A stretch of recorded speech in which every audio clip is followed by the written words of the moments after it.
Assalamu alaikum warahmatullah. My dear students, let's learn the use of the word who and whom. Who এর meaning হলো কে and whom এর meaning হলো কাকে। বাংলা থেকে বোঝা যায় যে এটার ইউজটা কি। যেহেতু আমি বলছি হু মানে কে, তার মানে কে এটা বাক্যে সাবজেক্ট হয়। আমরা যখন বলি যে কে খেয়েছে বা কে মেরেছে, কে পড়েছে, তার মানে সাবজেক্ট, কর্তা যিনি কাজটা করেন, তার মানে হু ওয়ার্ডটা বাক্যে সবসময় সাবজেক্ট হয়। আর হোম যে ওয়ার্ডটা আছে এটা হয় হলো অবজেক্ট, ঠিক আছে। অর্থাৎ কর্তার কর্মটা যার উপর গিয়ে পড়ে। যেমন আমি যদি একটা এক্সাম্পল দিই আপনারা আরও ক্লিয়ার হবেন।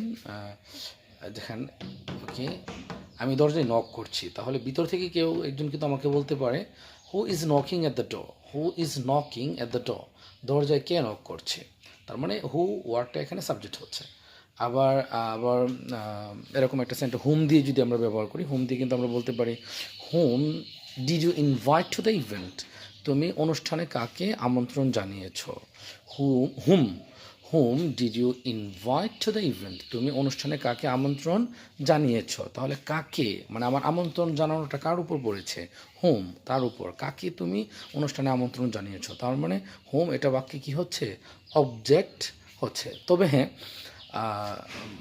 ইনফর্মাল সিচুয়েশনে অর্থাৎ ক্যাজুয়াল সিচুয়েশনে আমরা উভয় ক্ষেত্রেই হু ব্যবহার করতে পারি। অর্থাৎ who is knocking at the door আমরা বলতে পারি, এবং who did you invite to the event, তুমি কাকে দাওয়াত করেছো, সেটা মানে হুমের স্থলে আমরা হু ব্যবহার করতে পারি।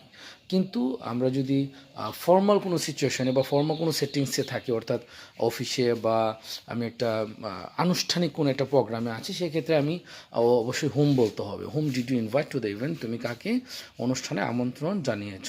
আশা করি তোমরা বুঝতে পেরেছো। আসসালামু আলাইকুম।